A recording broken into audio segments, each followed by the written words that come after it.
Bismillahirrahmanirrahim. Assalamualaikum warahmatullahi wabarakatuh. Perkenalkan, nama saya Fatni, peserta Latsar CPNS BPSDM Sulawesi Barat tahun 2021, gelombang 1, angkatan 1, kelompok 2. Pada kesempatan ini, saya akan memaparkan penjelasan tentang sintesa agenda 3 dan personal branding terkait manajemen ASN, WOG, dan pelayanan publik. Pertama, manajemen ASN. Seperti yang telah kita ketahui bersama bahwa tantangan yang dihadapi oleh ASN dalam mencapai tujuan semakin banyak dan berat, baik berasal dari luar maupun dalam negeri, yang menuntut ASN Indonesia untuk meningkatkan profesionalitasnya dalam menjalankan tugas dan fungsinya. Olehnya itu, mari kita kaji bersama terkait materi berikut. Sebagaimana yang telah kita ketahui bahwa fungsi aparatur sipil negara ada 3. 1. Pelaksana kebijakan publik. 2. Pelayan publik. 3. Perekat dan pemersatu bangsa. Nah, ketiga fungsi tersebutlah yang dijadikan sebagai dasar atau konsep menuju whole of government. Kedudukan, peran, hak, dan kewajiban ASN. ASN dibedakan atas 2, yaitu pegawai negeri sipil dan pegawai pemerintah dengan perjanjian kerja. Kedudukan ASN.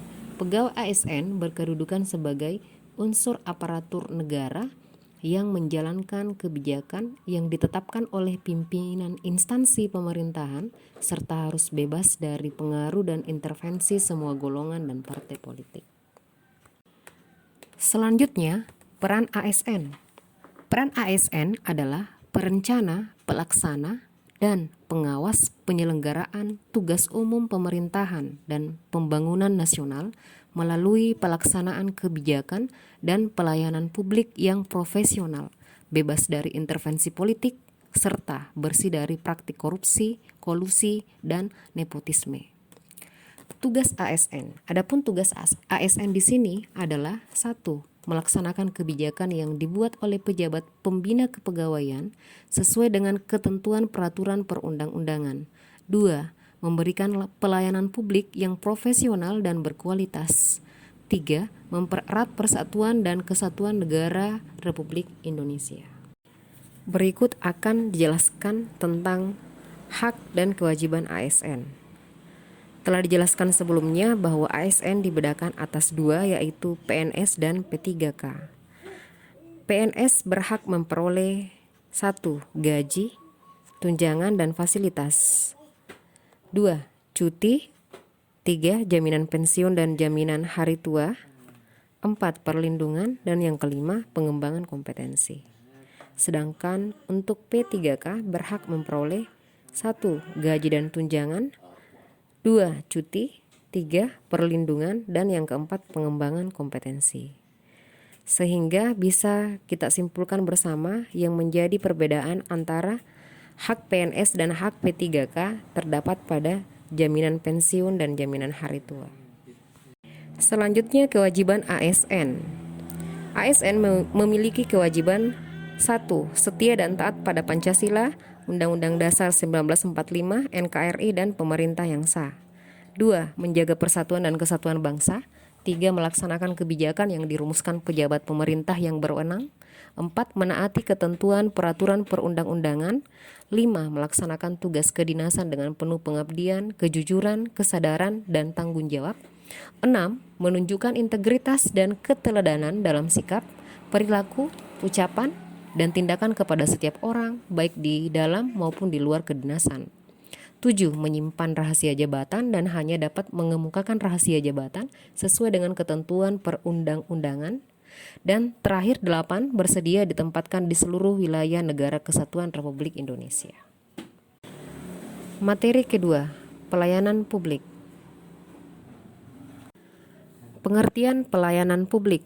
Pelayanan publik adalah kegiatan atau rangkaian kegiatan dalam rangka pemenuhan kebutuhan pelayanan sesuai dengan peraturan perundang-undangan bagi setiap warga negara dan penduduk atas barang, jasa, ataupun pelayanan administratif yang disediakan oleh penyelenggara pelayanan publik. Sebagai seorang ASN, perlu diketahui bahwa pelayanan publik yang baik juga didasarkan pada prinsip-prinsip yang digunakan untuk merespon berbagai kelemahan yang melekat pada tubuh birokrasi. Berikut adalah prinsip-prinsip pelayanan publik.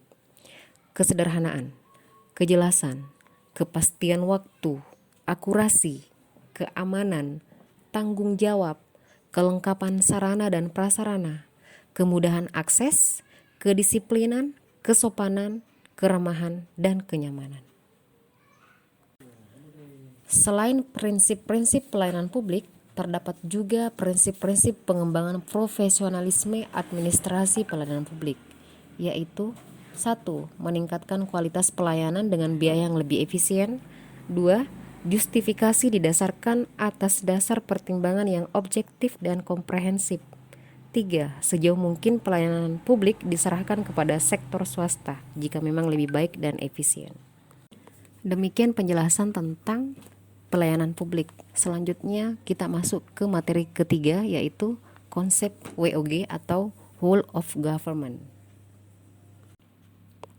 Nah, apa itu WOG? WOG adalah akronim dari Whole of Government, yang merupakan sebuah pendekatan fungsi dalam ruang lingkup koordinasi yang lebih luas guna mencapai tujuan bersama.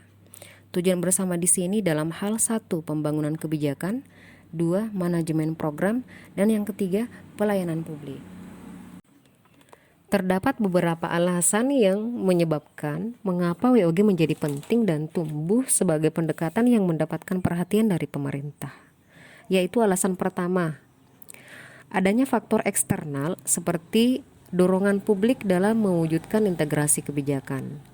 Kedua, adanya faktor-faktor internal. Dengan adanya fenomena kepentingan kapasitas sektoral sebagai akibat dari adanya nuansa kompetensi antar sektor dalam pembangunan. Dan yang ketiga, khususnya dalam konteks Indonesia, keberagaman latar belakang nilai, budaya, adat istiadat, serta bentuk latar belakang lainnya mendorong adanya potensi disintegrasi bangsa. Sehingga kita perlu menggunakan beberapa cara pelaksanaan WOG di negara kita, yaitu 1. Respon pemerintah terintegrasi. 2. Menghilangkan sekat sektoral. 3. Kerjasama antar instansi pemerintah. 4. Kolaborasi. 5. Koordinasi. Dan 6. Sinergitas. Nah, demikianlah penjelasan tentang sintesa agenda 3 dan personal branding terkait tentang manajemen ASN, WOG, dan pelayanan publik. Demikian pemaparan saya terkait sintesa agenda 3. Jika terdapat kekurangan mohon dimaafkan. Sekian dan terima kasih. Assalamualaikum warahmatullahi wabarakatuh.